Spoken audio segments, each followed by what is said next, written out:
함께 나누실 말씀 시편 12편 1절부터 8절까지 말씀입니다. 저와 여러분이 한 절씩 교독하도록 하겠습니다. 여호와여 도우소서. 경건한 사람이 끊어졌습니다. 신실한 사람들이 사람의 자손들 가운데서 사라지고 말았습니다. 이웃 간에 서로 거짓말만 하고 입술로는 아부하고 두 마음을 품습니다. 여호와께서 아부하는 입술과 자랑하는 혀를 모두 잘라버리시리라. 그들이 우리가 우리의 혀로 이길 것이다.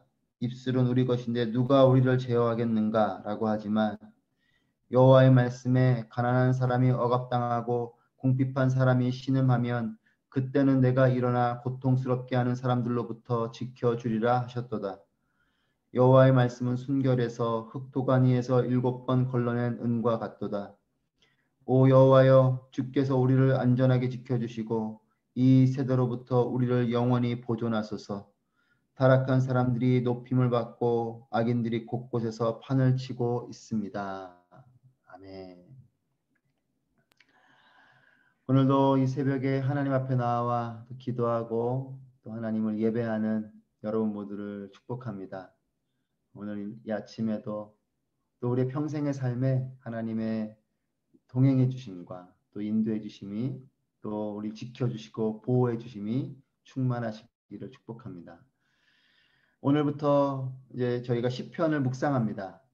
시편을 통해서 하나님을 노래한 시인들의 마음이 우리의 마음이 되는 풍성함이 있기를 소망합니다. 시편은 시 자체로 읽어야 하는 말씀이 있어요. 전체적인 어떤 느낌과 이런 것들로 메시지를 접하는 시 자체로 읽어야 하는 말씀이 있고 또 그 표현을 그대로 읽어야 하는 말씀이 있습니다. 아무래도 시적 표현들이 있는 것이기 때문에 또 어떤 것은 전체적인 느낌을 가지고 큰 부분에서 읽어야 하는 부분이 있고 또 한 절 한 절 그 표현들을 그대로 읽어야 하는 말씀도 있습니다. 시편을 읽고 묵상함을 통해서 하나님을 향한 여러분들의 또 우리의 여러 마음들이 더욱더 풍성해지는 그런 은혜가 있기를 바랍니다. 그림이 그려지기도 하고 또한 그 시편 기자의 고백과 표현을 통해서 생동감이 전해지는 아무래도 시적 표현들을 쓰기 때문에 이런 그림이 그려지고 생동감이 넘치는 부분들을 우리가 경험하게 될 것입니다. 시편을 통해서 하나님의 은혜가 있기를 바라면서 오늘 말씀을 봅니다. 시편 12편은 다윗의 시입니다. 다윗이 쓴 시이죠. 여러분 그 위에 표제에 보면 다윗이 스미닛에 맞춰 쓴 시다 이렇게 나와 있죠. 다윗이 쓴 시. 고난 가운데서 경건한 사람들 또한 신실한 사람들이 겪는 억압과 부조리 앞에서 탄식하는 시가 오늘 다윗이 쓴 시편 12편입니다. 탄식의 시이죠. 1절 말씀을 보시면 여호와여 도우소서 이렇게 시작하고 있습니다. 영어 성경으로도 help word 이렇게 나오죠. 여호와여 도우소서. 여러분 다윗의 특별함은 어떤 상황 속에서도 하나님을 부르짖는다는 겁니다. 하나님을 부르짖는 것을 보면 그 사람이 참 연약한 사람인 것처럼 보일 수도 있어요. 하지만 하나님을 부르짖는 삶은 가장 확실한 삶입니다. 모든 상황 속에서 오 하나님 하고 하나님을 의지하고 또 하나님께 때로는 감사하고 또 때로는 하나님께 묻게 되는 이런 삶은 가장 확실한 삶인 거죠. 저는 저와 여러분의 삶이 모든 상황 속에서 오 하나님 하고 하나님을 의지하고 감사하고 또 하나님께 물으시는 그런 확실한 삶이 되시기를 축복합니다. 다윗의 이 탄식은 오 여호와여 도우소서라고 말하면서 다윗이 탄식을 하고 있는데 그 탄식의 내용은 경건한 사람, 신실한 사람은 사라지고 2절 말씀에 거짓과 아부의 입술 또 두 마음을 품은 불순함만이 남아 있습니다. 라는 정말 안타까운 마음의 탄식이죠. 여러분 세상이 악해서 사람이 악한 건지 아니면 사람이 악해서 세상이 악한 것인지 뭐 사회학자들이나 이런 사람들이 논제처럼 던지는 말입니다. 세상이 약해서 사람이 약한 것이냐, 사람이 약해서 세상이 약한 것이냐. 여러분, 세상이 약한 건지 사람이 약한 건지 때로는 잘 모를 수도 있지만 어쨌든 그런 악한 상황 가운데, 악한 세상 가운데, 악한 사람 가운데 정의로운 마음을 품은 사람들은 이런 정의로운 마음 때문에 이런 세상을 향해서, 때로는 그런 사람들을 향해서 이 정의감 속에 의로운 분노, 의분이라고 말하죠. 의로운 분노를 하게 됩니다. 다윗도 어쩌면 그런 마음이에요. 경건한 사람이 끊어지고 신실한 사람들은 사라지고 말았는데 이웃 간에 서로 거짓말하고 입술로는 아부하고 두 마음을 품는 이런 상황 가운데 있습니다. 여러분, 의로운 분노는 고결한 가치처럼 보여요.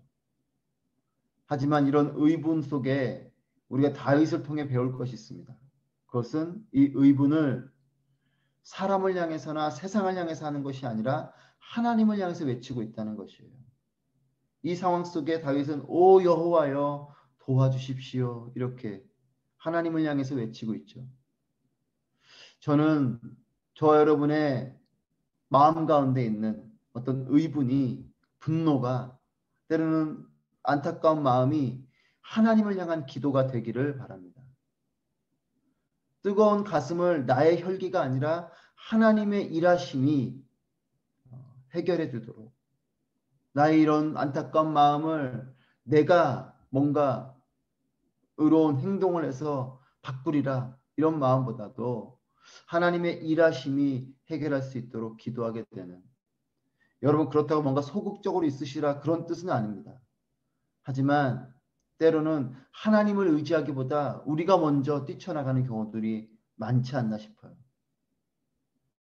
그래서 다윗은 이렇게 고백합니다. 3절 말씀에 여호와께서 아부하는 입술과 자랑하는 혀를 모두 잘라버리시리라. 이 말씀을 의역하면 이런 것이죠. 하나님께서 해결해 주시리라. 거짓말하는 입술, 아부하고 또 두 마음을 품는 것이 가득한 이런 상황 가운데 하나님께서 그것을 끊어주시리라. 하나님께서 해결해 주시리라. 여러분, 사람이 사람을 변화시킬 수 없어요. 구원은 죄 밖에 있는 존재가 구원할 수 있는 겁니다. 죄인이 죄인을 구원할 수 없죠. 어떻게 같은 죄인 된 사람이 사람을 온전히 변화시킬 수 있겠습니까? 어떻게 여전히 죄로 가득한 우리가 세상을 향해서 손가락질하면서 그 세상을 바꾸겠다고 할 수 있겠습니까? 물에 빠진 사람은 물 바깥에 있는 사람이 건져줄 수 있는 겁니다. 우리를 구원하시는 분은 의로우신 하나님밖에 안 계세요. 내가 세상을 구원하리라, 내가 사람들을 구원하리라, 그것은 불가능한 것입니다. 여러분, 내가 외쳐댄다고 사람들이 변하지 않아요. 내가 소리친다고 세상이 깨닫지 않습니다. 나의 소리로, 나의 의로움으로 사람들은 변하지 않습니다. 나의 의로움과 나의 올곧음으로 외쳐댄다고 세상이 변하지 않습니다. 진리가 그들의 가슴에 비수처럼 박혀야 변화되는 것이에요. 하나님께서 역사하실 때에 세상이 변화하고 소망이 임하게 되는 것입니다. 우리는 그 역할을 해야 되는 거죠. 나의 의로움, 나의 생각, 나의 방향, 나의 정의로움을 가지고 외치는 것이 아니라 하나님의 진리의 말씀을 가지고, 하나님의 진리의 마음을 가지고, 하나님의 뜻을 가지고 세상을 향해서 외쳐야 되는 겁니다. 많은 정의로움을 외치는 사람들의 모습 속에 정말 진리를 향한, 온전한 정의를 향한 마음인지 아니면 그것을 통해서 내가 뭔가를 얻고자 하는 마음인지 우리는 다시 한 번 더 돌아봐야 됩니다. 4절 말씀 보시겠습니다. 그들이 우리가 우리의 혀로 이길 것이다. 입술은 우리 것인데 누가 우리를 제어하겠는가? 라고 하지만 이 그들은 거짓말을 하고 입술로 아부하고 두 마음을 품는 그 사람들이죠. 그 사람들이 이렇게 외쳐댑니다. 우리가 우리의 혀로 이길 것이다. 입술은 우리 것인데 누가 우리를 제어하겠는가? 여러분, 죄인들의 전형적인 모습이 나타나죠. 하나님의 경고 앞에 깨닫고 회개하는 사람은 소망이 있어요. 비록 죄를 짓지만 또 완악하지만 하나님의 경고 앞에, 하나님 앞에 아, 내가 죄인이구나, 이렇게 해서는 안 되겠구나 하고 깨닫는 사람은, 그리고 회개하는 사람은 소망이 있어요. 진정으로 절망의 사람은 오늘 4절과 같은 사람입니다. 우리가 우리의 혀로 이길 것인데, 입술은 우리 것인데 누가 우리를 제어하냐? 여러분, 4절에서 가장 많이 나오는 단어가 뭡니까? 우리라는 단어예요. 우리. 내가 높아질 때, 우리를 강조할 때 하나님을 무시하게 되고 하나님께 도전하게 됩니다. 그 대표적인 사건이 바벨탑 사건이죠. 우리가, 내가, 여러분, 우리의 삶에, 물론 우리에게 주신 삶이지만 우리의 삶에 가장 강조되어야 될 것은 하나님께서, 이것이 강조되어야 되는 것입니다. 5절 말씀입니다. 여호와의 말씀에 가난한 사람이 억압당하고 궁핍한 사람이 신음하면 그때는 내가 일어나 고통스럽게 하는 사람들로부터 지켜주리라 하셨도다. 다윗의 선포는 여호와께서 지켜주시리라 이렇게 말씀하셨다라고 선포합니다. 가난한 사람, 하나님께서 지켜주실 때 그 가난한 사람은 소망이 있어요. 억압당하는 사람, 궁핍한 사람, 하나님께서 지켜주실 때 소망이 있습니다. 저는 여러분의 모든 영역이, 또 저와 여러분의 모든 삶의 부분들이 하나님께서 지켜주시는 삶이 되시기를 축복합니다. 가난도 그 가운데 하나님이 지켜주실 때에 소망이 생겨요. 여러분, 가난뿐이겠습니까? 부요함도요, 하나님께서 지켜주셔야 그 부요함이 안전한 부요함이 됩니다. 고통 가운데서도 힘겹고 어렵지만 그 고통 속에 하나님의 지켜주심을 믿고 하나님의 지켜주심이 있다면 우리에게는 소망이 있어요. 고통뿐이겠습니까? 평안함도 하나님께서 지켜주실 때에 그 평안함이 계속되어져 가는 것이죠. 궁핍함도, 때로는 반대적인 축복도 하나님께서 지켜주실 때에 의미가 있고 또 소망이 있습니다. 우리 삶의 모든 영역은 그것이 때로는 힘겨움일지라도, 때로는 그것이 우리를 향한 축복일지라도, 그 어떤 것이든 모두 하나님께서 지켜주실 때에 안전한 것이고 소망이 있는 것입니다. 저는 여러분의 모든 삶의 영역을 하나님께서 지켜주시는 삶이 되시기를 축복합니다. 고통 가운데서도 하나님께 부르짖는 자는 하나님이 지켜주실 것이요, 또한 평안함 가운데서도 하나님을 기억하며 여전히 하나님께 감사하며 나가는 삶의 사람에게는 하나님이 그 평안함을 통해서, 그 축복을 통해서 그 사람을 계속해서 사용하시고 인도하실 것입니다. 여호와의 지켜주심, 이것을 가장 확실하게 알 수 있는 방법이 있습니다. 그것은 바로 신실하신 하나님의 약속을 믿는 것이에요. 이 땅 가운데 가장 확실한 약속은 하나님의 약속입니다. 내가 믿을 만한 사람이라고 해도 사람의 약속은 불안합니다. 사람의 약속은 불완전할 수밖에 없어요. 하지만 하나님의 약속은 가장 확실합니다. 그 약속은 반드시 이루어지기 때문에 그렇습니다. 하나님의 그 약속은 결코 변하지 않기 때문에 그렇습니다. 하나님의 약속은 어제나 오늘이나 영원히 동일하시기 때문에 그렇습니다. 그렇기 때문에 하나님의 약속을 믿는 삶은 가장 확실한 삶을 사는 것이요, 가장 분명한 삶을, 가장 안전한 삶을 살게 되는 것이죠. 그래서 6절 말씀에 다윗은 이렇게 고백합니다. 여호와의 말씀은 순결해서 흙 도가니에서 7번 걸러낸 은과 같도다. 여호와의 말씀은 순결하시기 때문에 7번 걸러낸 은과 같도다. 저는 은을 재련해 본 적은 없어서 잘 모르겠지만 7번을 걸러낼 정도면 얼마나 정말 순도가 높은 은을 걸러내겠습니까?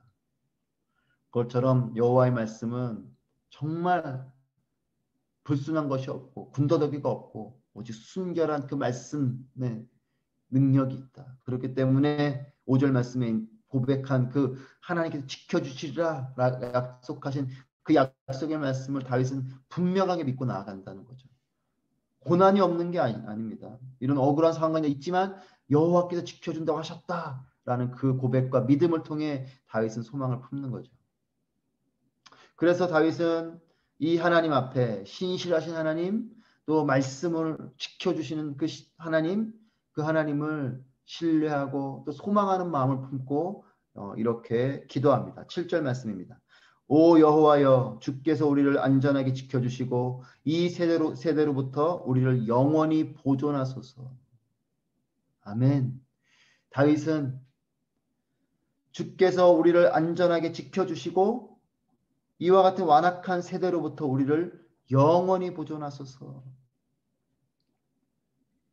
하나님을 향해서 지켜주겠다고 약속하신 그 하나님을 향해서 다윗은 이렇게 믿음으로 하나님을 신뢰하며 기도하고 있습니다. 여전히 고난이 있지만 여전히 억압이 있지만 여전히 어려운 세상의 그 한가운데 서 있지만 여호와여 지켜주십시오. 여호와여 영원히 우리가 보존되게 해주십시오.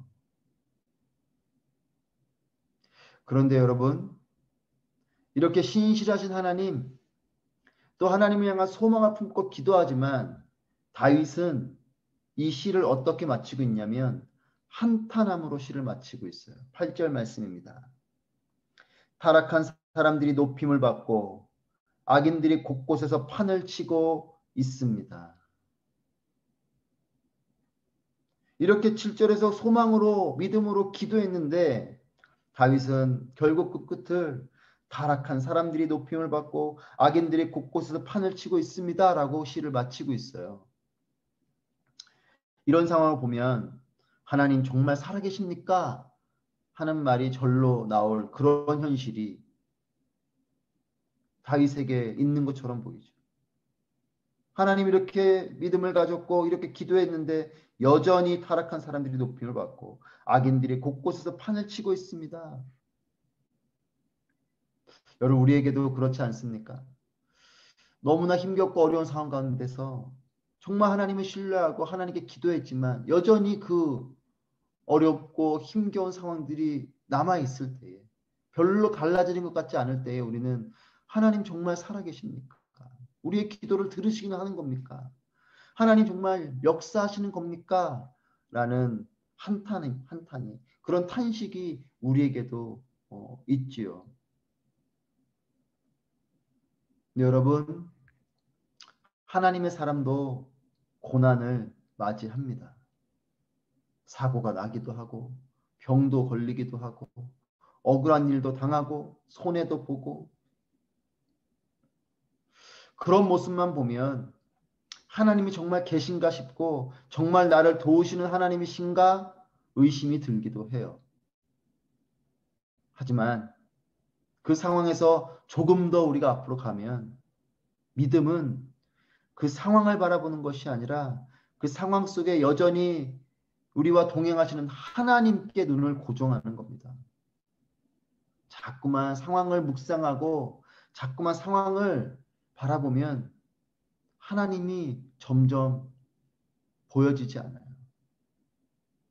어떤 상황 속에서도 하나님을 신뢰하는 것이 믿음입니다. 내 삶이 평안해서 어려움이 없기 때문에 하나님 좋습니다 하고 하나님 바라보는 그 믿음도 좋겠지만 정말 진정한 믿음이 드러나는 것은 고난 가운데서 믿음이 증명되어져요. 그리 아니하실지라도 이 믿음이 진정한 믿음의 진수인 거죠. 저는 그래서 이 8절 말씀을 보면서 마지막 8절이 사실은 시적 표현으로 마친 것으로 보여집니다.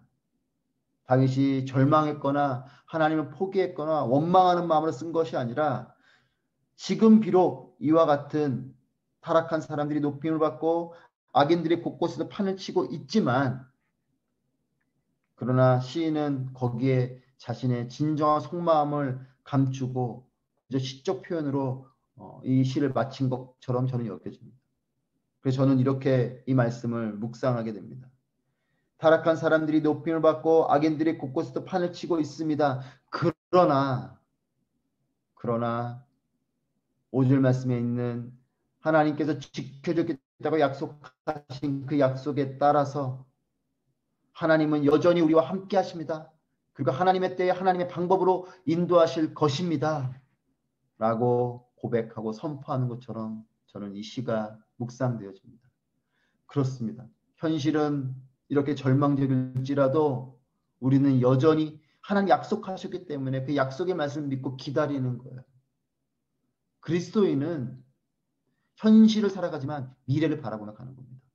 믿음은 바라는 것들의 실상이요 보지 못하는 것들의 증거다. 지금 비록 보이지 않아도 하나님을 바라보며 하나님의 일을 기다리는 것, 마른 하늘에 기도하며 엎드릴 때 손바닥만한 구름이 떠오르는 것을 보게 되는 것, 이것이 믿음인 거죠. 여러분, 저는 어려움의 한가운데서 하나님을 끝까지 바라보는 여러분의 삶이 되시기를 축복합니다. 그리고 하나님께서 지키리라, 하나님께서 지키시리라, 이런 믿음의 고백이 이루어지는 삶이 되시기를 축복합니다. 기도하겠습니다. 이 시간 기도하실 때 하나님, 내가 해결자가 되고자 해서 생각이 많아지는 삶이 아니라 하나님께서 도우시고 일해 주실 것을 믿음으로 기도가 깊어지는 삶이 되게 하여 주시옵소서. 또한 어려움의 한가운데서 하나님께서 지켜주시는 삶이 되게 하여 주시옵소서. 하나님의 손길 위에서 어떠한 공격과 위험 속에서도 평안하고 안전한 삶이 되게 하여 주시옵소서. 이렇게 하나님께서 우리의 해결자가 되어주실 그 믿음, 그리고 하나님께서 지켜주실, 인도해 주실 그 믿음을 나에게 허락해 달라고 우리 함께 기도하며 나아가겠습니다.